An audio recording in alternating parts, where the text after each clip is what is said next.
Hello, everybody. Welcome to the Get Control of Your Periods, PMS, and Perimenopause Facebook group. It has been a while since I have hopped on here and done a live training, but I had a little bit of time on this holiday with my husband home, and I wanted to pop in here and share with you kind of the ins and outs of lab testing for your hormones, because this is something I get asked about all the time. Um, so as I'm sharing, I would love for you to put in the comments any questions that you have specifically about lab testing for hormones, and we will just kick it off. And I'm also going to give you an example here as well. Hold on one second. I heard something downstairs. I want to make sure everybody's okay.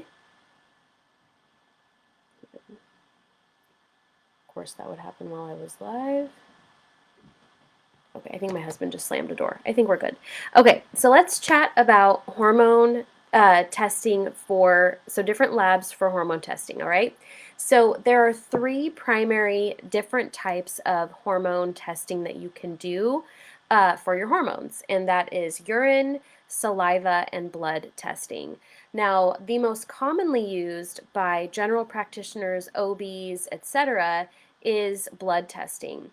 But blood testing is notoriously full of errors. It is notoriously wrong, and I'll share with you why that is. And I would say it is fairly useless when it comes to actually how we treat your hormones, okay? Like what we're going to do to actually address the hormone imbalance. Okay, so we know that the pitfalls of blood is that one, it's fast.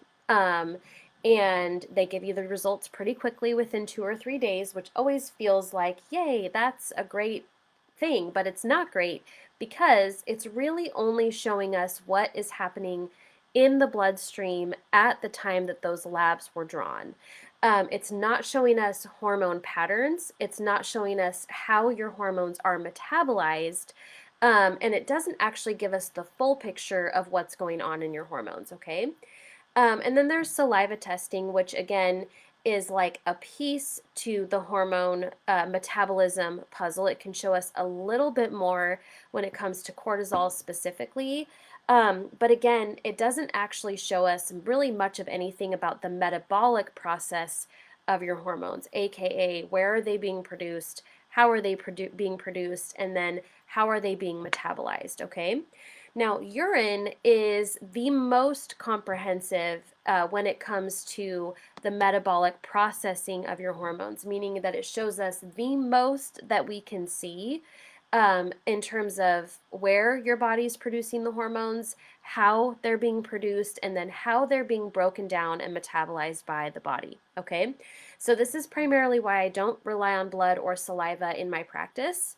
I find that it just does not provide me the information that I actually need to know when it comes to finding solutions for people, okay? It can give us some good data points, specifically for testosterone. We know that some people genetically don't metabolize testosterone, and so we can get like a false low on urine testing. So occasionally, if I get what looks like a false low, then we will do some blood testing for testosterone to see if that's really what's going on. But in general, we get a very, very comprehensive picture of our hormone labs, through urinalysis. And I will show you my own labs, some old labs that I had done a couple years ago to show you some dysfunctional lab values and then what we do about it, okay? So I will go over that in a second here, but I want to talk for a second about when to use lab testing, okay? Because I get a lot of women that kind of look at lab testing as the silver bullet, and I don't blame you for that because I think there's a lot of lack of education and a lot of lack of information out there when it comes to lab testing and when it comes to actually getting the support and help that you need. That through those lab tests. And so a lot of times we're looking for lab testing to show us like, oh, there's, clearly something wrong with me.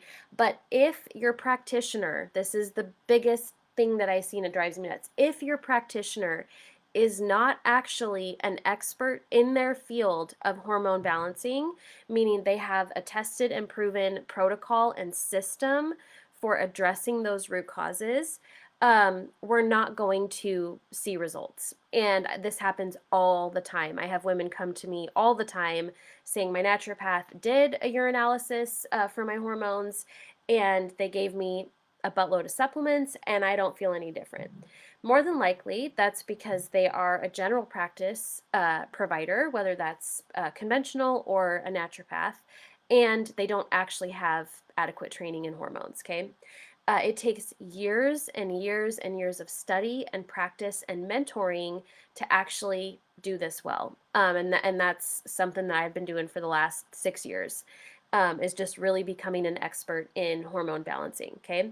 So when do we want to use hormone lab testing, okay? We want to use it as part of a comprehensive plan, and as part of or in conjunction with a step-by-step process that actually addresses the root causes that we see on most lab testing. And I'll show you kind of what that looks like.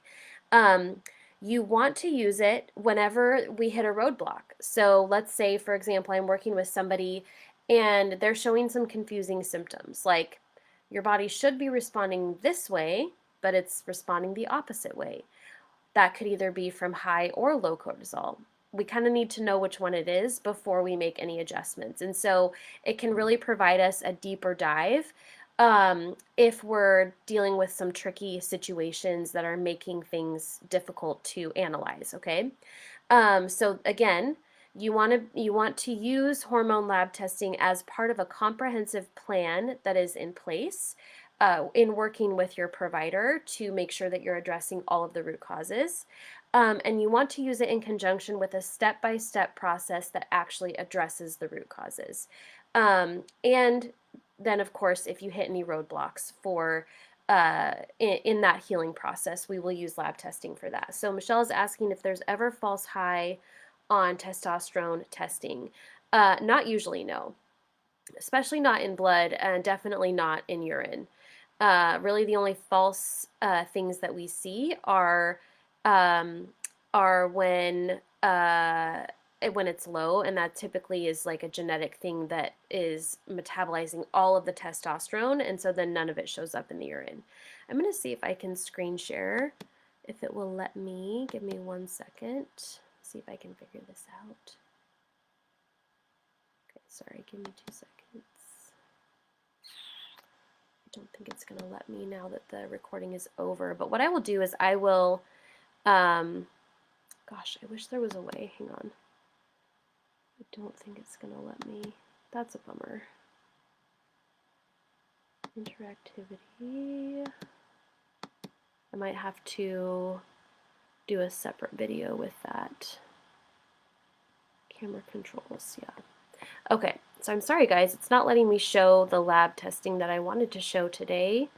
But what I will do is I will do a video in the comments under this live video, or a second live video that shows the lab testing and how that pertains to balancing your hormones and addressing the root causes. So follow along for part 2, and I'll see you here in just a few minutes.